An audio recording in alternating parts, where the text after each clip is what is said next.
પોરબંદરમાં હવાઈ સેવા ઠપ થતા મત્સ્યોદ્યોગ પર ગંભીર અસર પડી રહી છે। 18 એપ્રિલથી પોરબંદર મુંબઈ ફ્લાઇટ બંધ થતા ભારે હાલાકી ભોગવવી પડી રહી છે। પોરબંદરનો મુખ્ય આધાર મત્સ્યોદ્યોગ છે।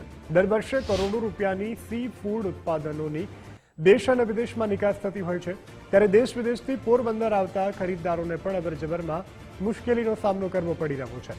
નવી સિઝન ઓગસ્ટ મહિનાથી શરૂ થઈ રહી છે, જેને લઈ સી ફૂડ એક્સપોર્ટરોમાં પણ અત્યારે ચિંતા વ્યાપી ગઈ છે। પોરબંદર મુંબઈ વચ્ચે અઠવાડિયામાં 2 દિવસ ફ્લાઇટ સંચાલિત થતી હતી।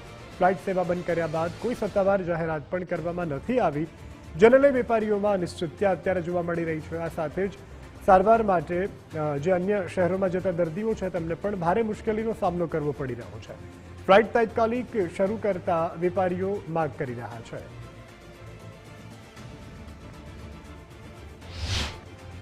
તો હવે ફ્લાઇટ પોરબંદરમાં હતું ને એ અત્યારે ચાલુ થઈ જાય વહેલેસરથી, અમારી સિઝન ચાલુ થાય એની પહેલાં તો વધારે સારું પડશે। ઇકોનોમિક રહેશે, બાયર્સનું ટાઈમ બચશે ને અમને વધારે ટાઈમ એ લોકો આપી શકશે બિઝનેસમાં, તો એનાથી આપણું બિઝનેસ ગ્રોથ થશે અને પ્લસ ઓવરઓલ ગુજરાતનું પણ ગ્રોથ થવાની શક્યતા વધી જાય એમ છે। ઘણા અમારા સીફૂડ સેક્ટર પોરબંદર, વેરાવળ બધી જગ્યાએ છે, ઓલમોસ્ટ અત્યારના 150થી વધારે ફેક્ટરીઝ છે, તો બધાના ક્લાયન્ટ હવે ઓગસ્ટથી તો આવવાના ચાલુ થઈ જશે। તો આ સિચ્યુએશનમાં અત્યારના અમારા તો ઘણું બિઝનેસ લોસ થાય છે, તો અમે રજૂઆતે ઘણી કરી છે। તો હવે આની ઉપર કોઈક સ્ટેપ લઈને જેટલી વહેલેસરથી થઈ શકે એવારે અમદાવાદ થાય યા બોમ્બે થાય યા દિલ્હી થાય એવી કનેક્ટિવિટી મળી જાય તો શું ઇન્ટરનેશનલ બાયર્સ આવે છે તો કનેક્ટિંગ કરીને આપણે ડોમેસ્ટિક અહીંયા આવી શકે।